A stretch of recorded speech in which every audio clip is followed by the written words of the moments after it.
You are listening to Connection Loop, a podcast by Dubb.com. Hey, what's up, guys? It's Ruben. You are on Dubb's podcast here, and I'm with Shelley Grierson. And she works at a company called Space Between as the director of marketing, and I'll let her get into that a little bit. But she also has a very interesting LinkedIn, what is it, a channel? It's sort of like, it's called LinkedIn Ladies. So Okay. if you search the hashtag LinkedIn Ladies on LinkedIn, Okay. you'll see me come up. Yeah, effectively, it's a concept by a company called LinkedIn Local, and the whole idea is that we connect all these people on LinkedIn. But what's the value of the connection if we don't actually do anything with it? And people are really on guard on LinkedIn these days, and understandably so, because you connect with someone and then instantly you get this automated sales email and you just think, oh my God, you know? So people are starting, the whole benefit of it is kind of, now people are getting their guard up, it's losing some of its shine. Yeah. And so the whole point of LinkedIn Ladies is to provide this safe networking environment for ladies in the UK, where I'm based, to come and network together. And it's about having a glass of the old, wine and, just, and getting to know people as people. Cheers. Chin Chin, you're supposed to look at eyes when you do that. Did you know that? Yes. Maybe that's a British thing. No, that's a good thing. I normally do that. So yeah, the whole point is to get to speak to people and to get to know them outside almost the business remit and the passing of business cards. So it's very non-salesy. But yeah, I find it's been really well received, really well attended, and people actually, in terms of like job referrals and things like that, it does really well because we actually know each other after a couple of networking sessions. Yeah. You're like, oh, this is a really cool guy. Like, Yeah. I know him, he does this, let's join the dots. And it does really well for business, actually cutting the business conversation out. Yeah. I mean, I think that's definitely something that I've seen more of people doing, which is just to bring their real selves and their truth. In networking, in building relationships, there's a lot more honesty, authenticity, I'm noticing. I actually think a lot of that is inspired by young people and how they leveraged social media and the type of content that they put out. And it became commonplace, ubiquitous, just to see silly videos, fun videos, just people being themselves. So much more raw. Yeah. And what the interesting thing is, and I totally agree with you, and what the interesting thing is you're seeing high-end brands, quality brands, the sort of the Chanels, the Diors, actually adopting some of those styles now. They're getting really street with it. So where typically they were very, very polished, and they still are in many senses, there is a very casual element to what they're doing now, particularly on social. To get that conversational style and to connect with that level of audience. Right. So I totally agree. But the concept behind what I was trying to apply was absolutely that, was sort of getting positive content out there for everyone, essentially. But it's almost, male and females, we communicate in different ways. Yeah. And there's benefits to both. Right. And this was kind of an environment where females could just chat to females. I have a stat for you. I was about to tell you this before, but I didn't get to it. So I'm going to share it with everybody now. Stat time. It's stat time. Listen up. So the stat is that there are more men in leadership positions named John than there are women in leadership positions. So there are more Johns in leadership positions. That was a really bad. You get what I mean? Yeah. Pun not intended. That is very funny. Then Very women. interesting. So that's why I kind of wanted to, aside from my day job, pick this up and sort of start mentoring women into leadership positions and sharing. And a lot of it is about sharing content, actually. So when we're there, we're having fun. We're doing selfies, we're doing the raw content, we're doing the video, and using all the right hashtags and things. And it's gaining traction. Yeah. And I'm not even doing it to gain traction. Actually, I'm just doing it so that we can meet and have a great time. Right. But organically, it's actually gaining traction, which is great. Yeah. So when you say the name John, is that John and Juan and Gian and every version of John, or just the English word John? John. Wow. Okay, there are more Johns in, I think it's like C-suite. Wow. Or even there's another stat, even just for top Fortune businesses, they look at how many women are in leadership positions in Fortune business, like Fortune 500, Fortune 50 businesses. There are more men named John in those leadership positions than women in total. So we can actually look at this on LinkedIn. Is there a way to look at just C-suite? No, I guess there isn't. It depends. It depends what their privacy settings are. Oh, there you go. Okay. Yeah. So this was these are like business reports that come out annually. Got it. So that's quite a scary statistic. Very interesting. So Cool. maybe John's really smart. Maybe if you have a son, call him John. It's got a good chance of doing really well. Yeah, there you go. So you are a contestant on a show? Yes, What's I'm a going on here? So I, hooray, am a finalist for Miss Great Britain, Okay. which is the precursor to sort of Miss World. So it finds each country's sort of representation from its national competition. So I'm in the national competition in the UK in February, and the reason I don't come from that sort of background at all, the reason I've decided to sort of add to my profile and try this out for the first time is that for the first year, this year, they're actually opening the competition up to people that are over the age of 27. So historically, and I think this is in business, and I think it's in beauty, and I think it's in entertainment, there's been a shelf life when it comes to women. There's been this perception of like, oh, you're sort of over 30, so you're going to go and get married and have a child, so we're not going to employ you. Or do you know what I mean? There's been a bit of a glass ceiling in that sense.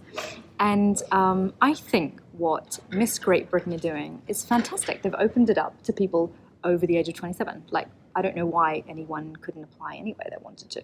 So like I said, I don't come from that kind of background at all, but I really want to support what they're doing because I think it's really cool. And it's very scary to think you just, as a woman, you're literally just opening yourself up to be completely judged. So that's nothing could be worse in my mind. It's very scary, but I'm doing it as sort of almost a confidence building exercise, and to show people. I mentor a lot of young women in the UK to show people that actually, whether it's a career change later in life or whether it's just a new skill that you want to learn, just give it a go. It doesn't matter if you get laughed out of town. Give it a go, and I guarantee you won't get laughed out of town.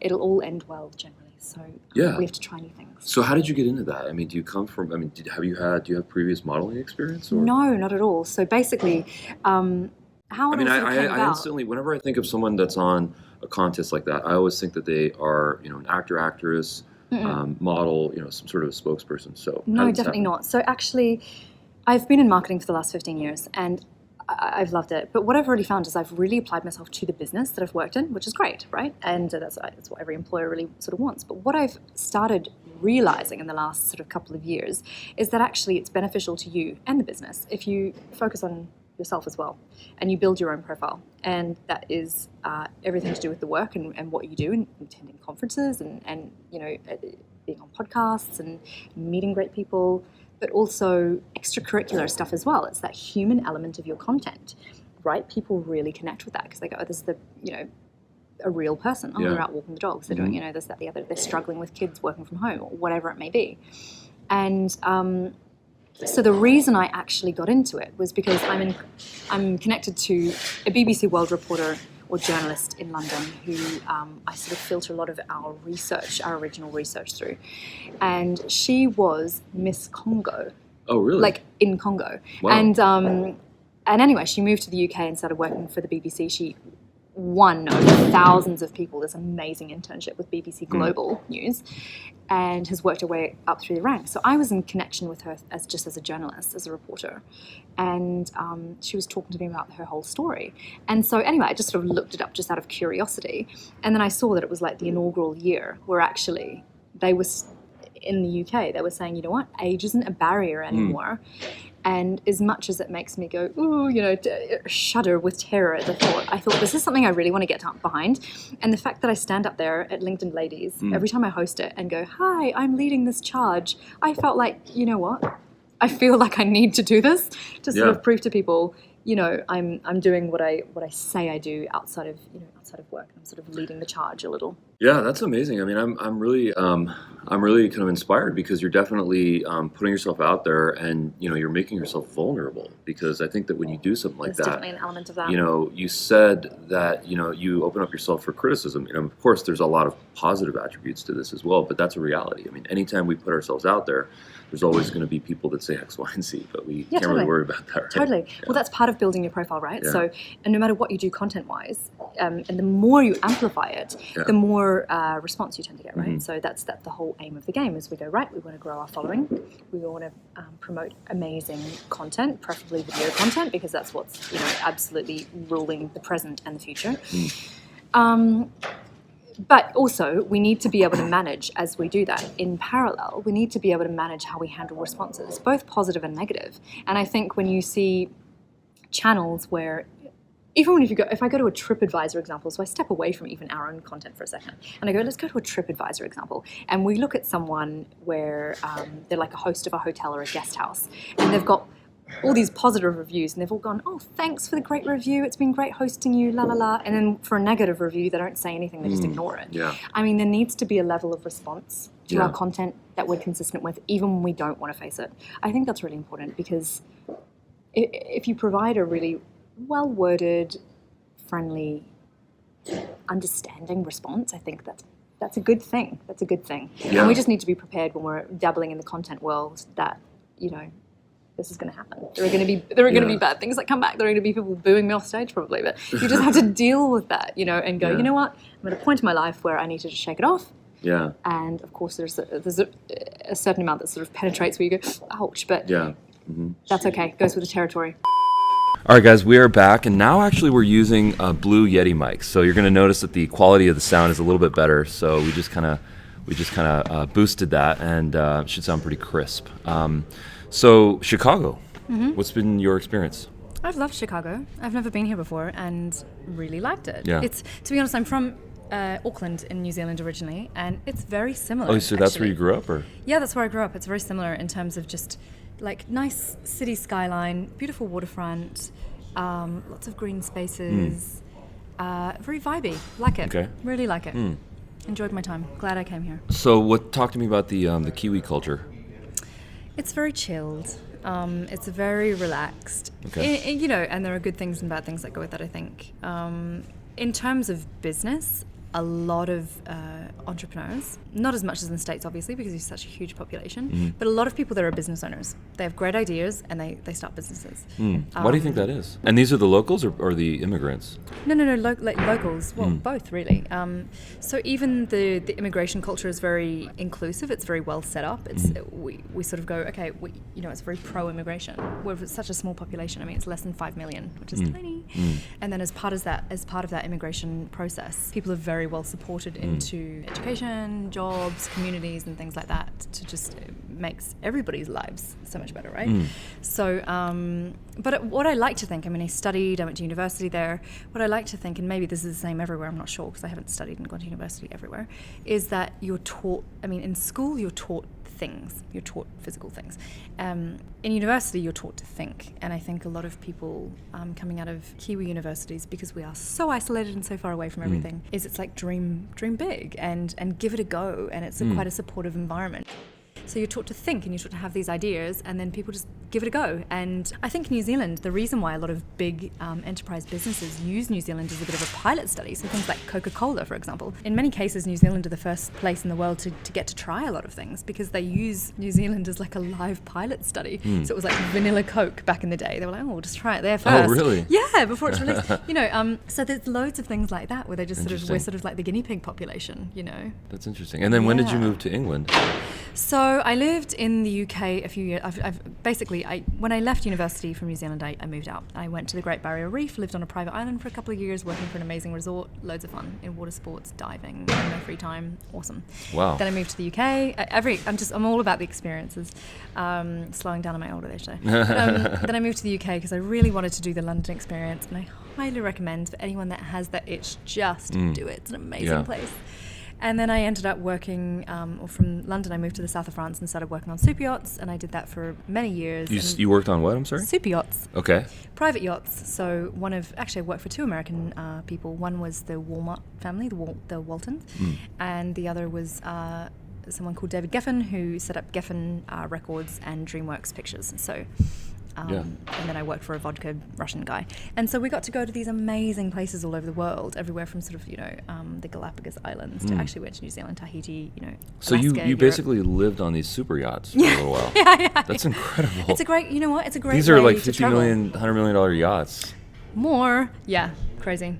So Wow. the yachts are like $500 million, and then with everything in the interior made of gold, it's like $1 billion. So yeah. Okay, it's so insane. I want to see one of these so I can type David Geffen's yacht. Is that fair? Yeah, so it used to be Larry Ellison's Oracle, so they used to co-own it, and now David bought it. Rising Sun. Yeah, that one doesn't look very nice from the outside. It's quite like not very nice. Wow, that's if you look at incredible. Motor Yacht Serene, that was a beautiful one. Motor Yacht Serene. Wow.